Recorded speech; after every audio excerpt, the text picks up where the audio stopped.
Good morning, everyone. Welcome back to Little K Artistry. I am Little K, the artist also known as Kristen, and I welcome you back to my art channel. Thank you so much for joining me here today. This is just a quick tutorial video. I've had a couple of requests from some of my subscribers asking to do a tutorial with no fancy pouring mediums, just something really simple for beginners. So this is a beginner tutorial, and I think this might be the first one that I've done. So I want to welcome you. Thank you again for coming back. If you're a subscriber, if you haven't subscribed, please subscribe and hit the subscribe button and hit the bell so you can be notified when my videos post. I would love that. Thank you so much. Just a few subscribers short of 3,000, which is amazing considering I've only had this channel for about a year. So thank you so much. Today I am doing a very simple 3 colors with a top layer of gold, just to show you how simple it is if you want to get started very inexpensively to do fluid art. Now this is my homemade spinner that I made. This is my smaller one. I do have a 24-inch. This is a 16-inch. And I have a tutorial for making this spinner, and it is linked to this video in the description if you want to make a spinner like this that is not huge, but it's a little bit bigger. This supports a 16-inch canvas.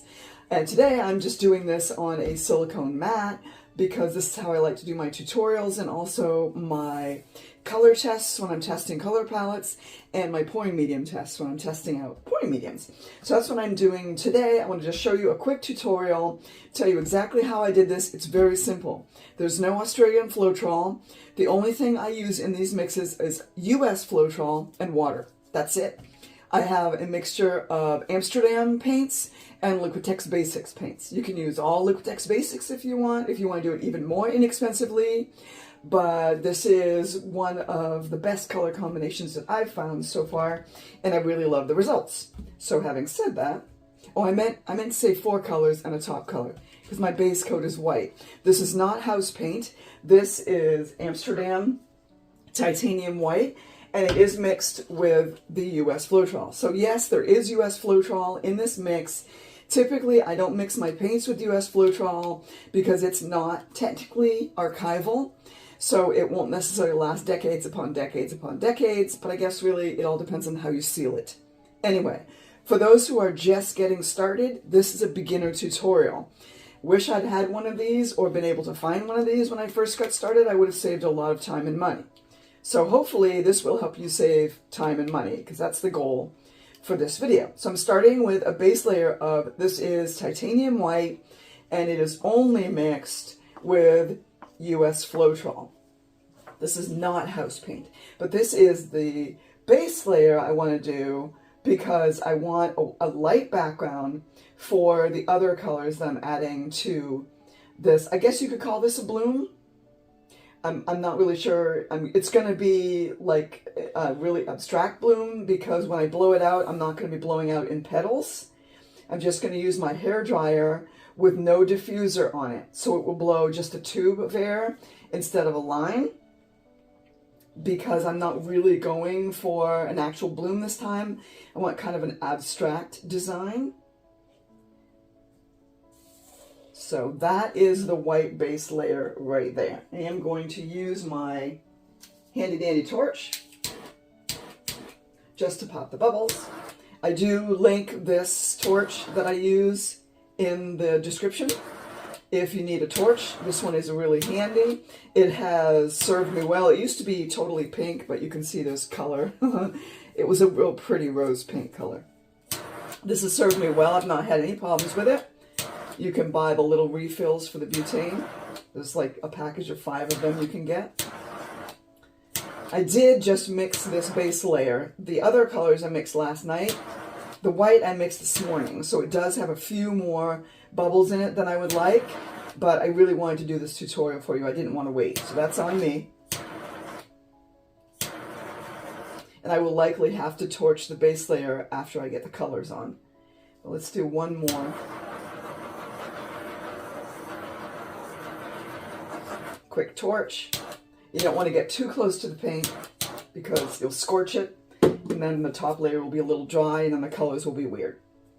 Okay, so what I want to do is I'm going to start with, this is Liquitex Basics, and this is cadmium yellow, the deep hue. I love this color.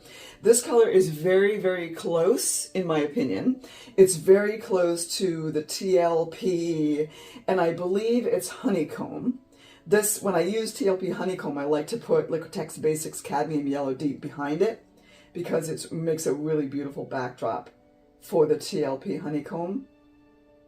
I'm just going to put a little bit of yellow in the middle. My goal here is to have most of this 16-inch circle covered with color. If you want more of the background color, more negative space, then use smaller puddles. If you want less negative space and more color, then use bigger puddles. You can see some of the bubbles have come to the surface, so I'm just going to torch that one more time. Now on top of that, I am going to go for some red because I want a little bit of orange in this painting, hopefully.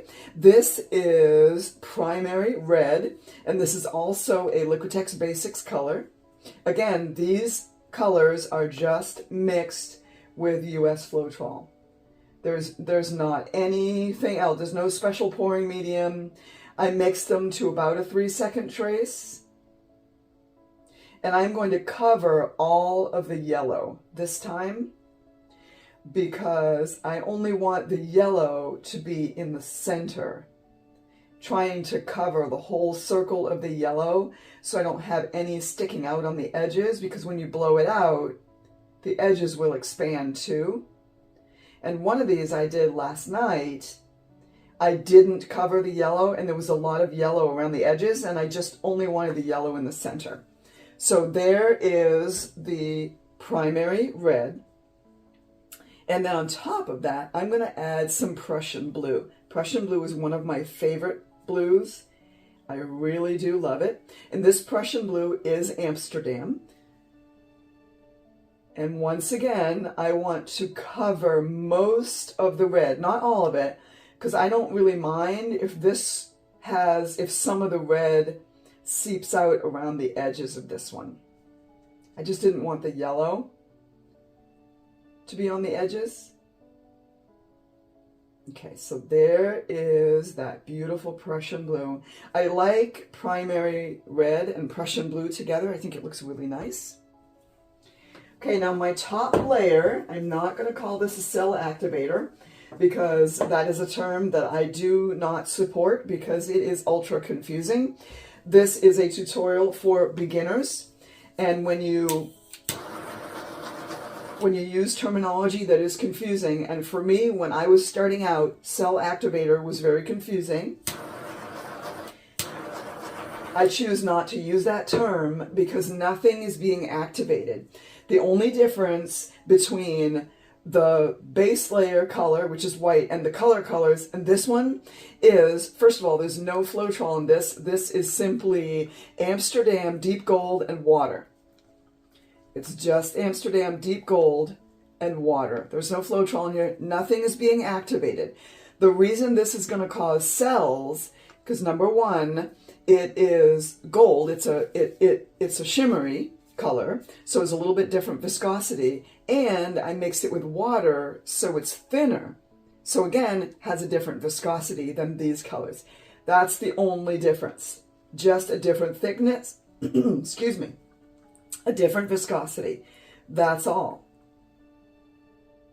And there's nothing being activated, you guys, nothing being activated. You will never hear me use that term.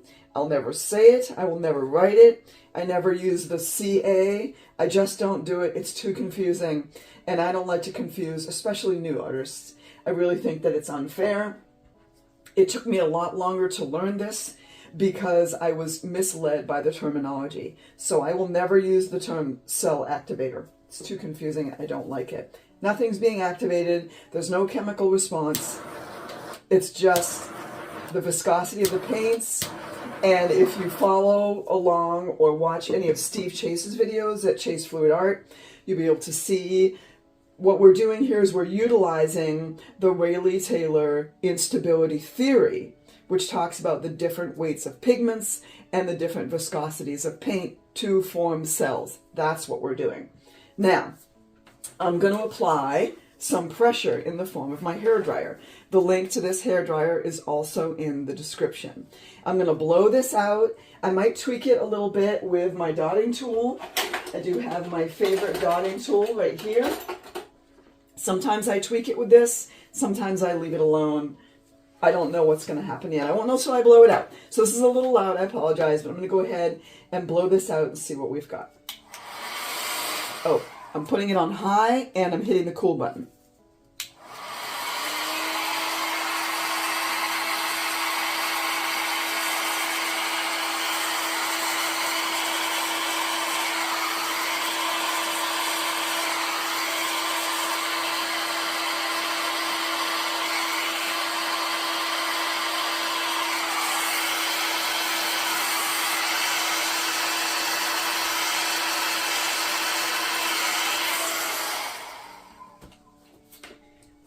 Now I'm going to use this little guy and just fan out the center a little bit.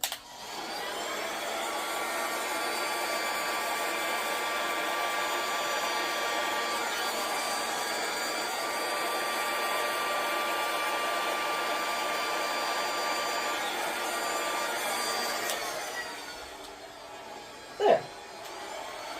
Oops. I couldn't get that one to turn off. Okay.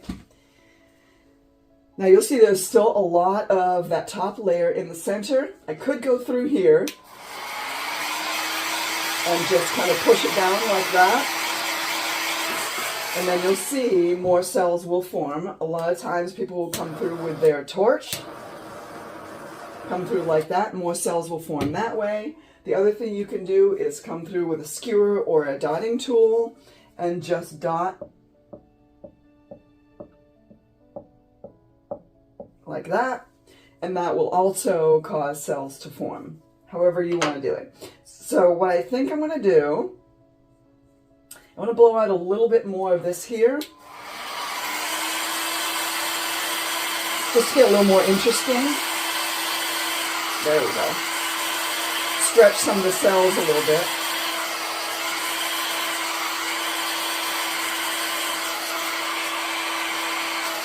And if you're new, I recommend doing that. Play around with it, experiment, try new things, see what works, and you never know what you're going to come up with. So some of those, I've got nothing on here. There's no silicone oil. It's just a dotting tool. And all I'm doing is forcing that top layer down through the other layers when I do this. So I'm not adding anything to the paint. I'm just trying to break that surface layer and force some of the top layer down, and then the heavier layers as well. It's all about the movement of the paint. So I like this. And what I think I'm going to do is start stretching it and then just see what happens with the composition. It's going to be a little messy, but here we go.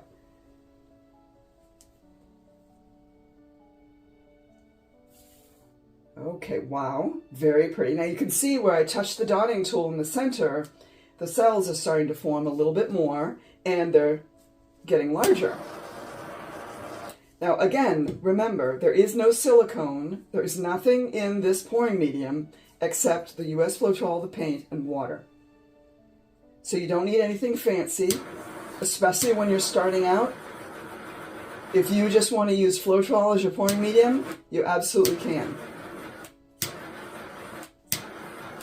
It's very inexpensive if you're in the US or if you're anywhere else and you can get US Floetrol. Very cost effective and makes beautiful cells. As you can see, and you will see once I get this all spun out.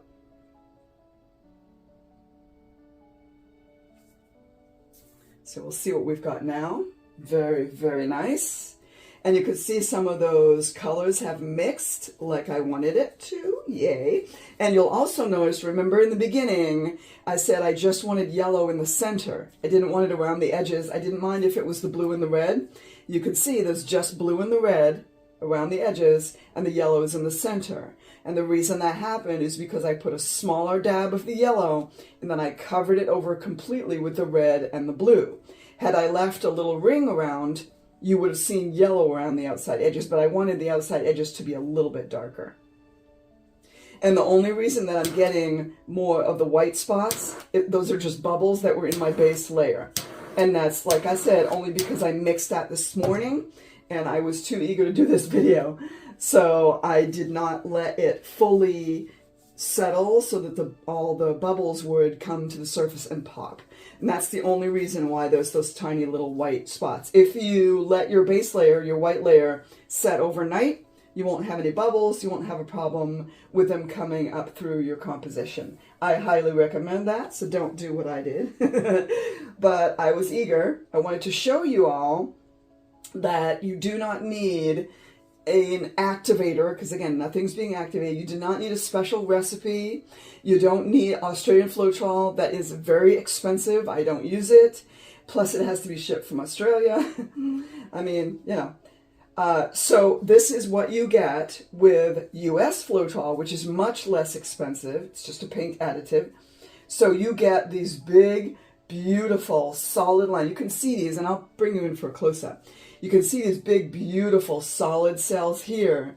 But then out here, you've got these watercolor-looking ones that this almost looks like stars in the sky that are kind of blurry. And then you still have the lacing of that gold in that top layer. It's just beautiful.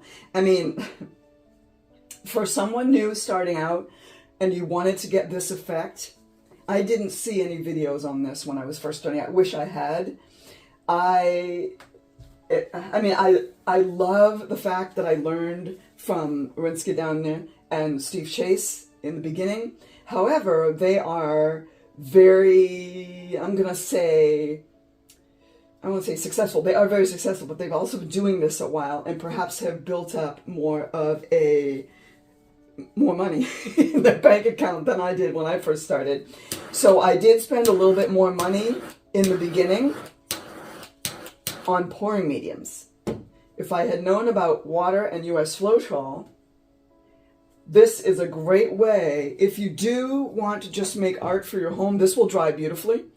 If you do want to just make art for your home, art to give away for presents, things like that, this is a great way to do it. Water and US Floetrol.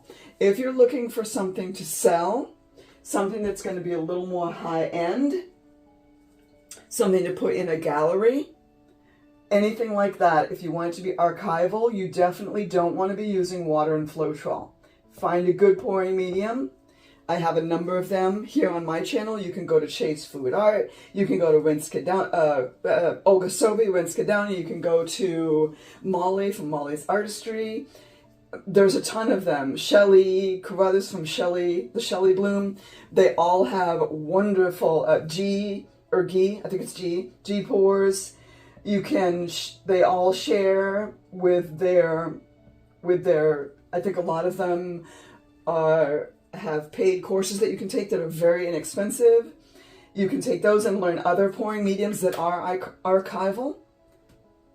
But I highly recommend this. If you are a beginner and you are looking to practice your technique, practice your colors, practice your composition, you're just practicing fluid art for the first time, you're new to art, whatever it is. I was new to all of it. I was new to fluid art. I was new to art, period. I was new to everything. I have no art schooling or background or anything at all. So this is a great way to get started, to learn your composition, your colors, mixing, blending, trying out different color combinations. So this one, all I use is red, yellow, and blue. But you can see I've got a beautiful pink, I've got a purple, I've got some deep greens, I've got an orange here, just really gorgeous. And all I used was the 3 colors and the gold top layer. And that's what you've got, guys. This is really simple, really basic stuff. I did pour this on a silicone mat, and once it's dry, I will be able to peel it off if I want to and use this as a skin somewhere. I'm really loving this one actually. So I will probably use this color combination with my other pouring medium that is archival, and I will probably do some skins to use on some texture pieces later with this color combination. I just love it. I especially love this watercolor look down here. I mean, these big, bold, strong cell wall, they're gorgeous. But this here, to me, this looks like deep space, and I am just loving it. I'm just loving it.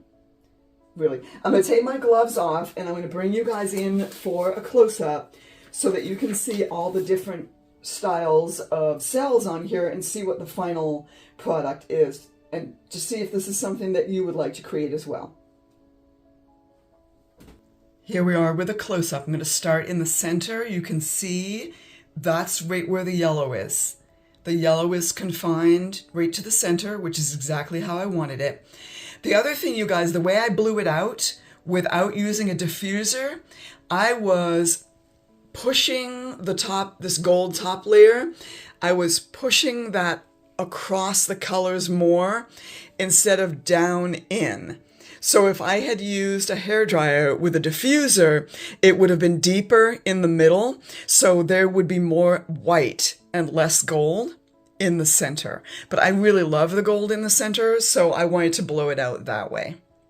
And here is that beautiful, I don't know if you want to call it watercolor. To me, this looks like the night sky with all these, because it's kind of blurry, and you see those pictures from NASA, and they have all those beautiful nebulas and everything that are just kind of blurry. There's some more over here. And that orange that popped up in the center, just beautiful. And you can see there's no yellow on the outside edge. And that's because I covered the yellow with the other colors.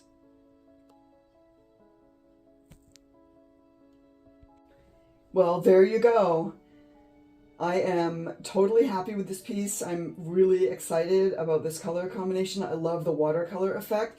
I hope you all enjoyed this. I hope you learned something, and this was helpful, especially for the new artists out there who are just getting started in fluid art. I hope this was helpful for you. I have a number of links down in the description.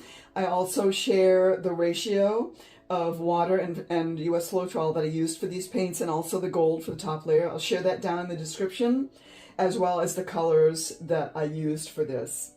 I am eager to hear what you guys think. If you're new, please share this. Also, if you know other budding artists or people who are maybe frustrated with their fluid art, they're not able to get the cells that they want, they're not able to get the composition or the look that they want or the colors they want, share this, please. Encourage them to subscribe to my channel. I will be doing more of these tutorials. I just love it. I love teaching people what I've learned. So thank you so much. If you haven't subscribed yet, please do. And just remember, this is Little K once again, and I am encouraging you and inviting you to go make the art. You'll be so glad you did.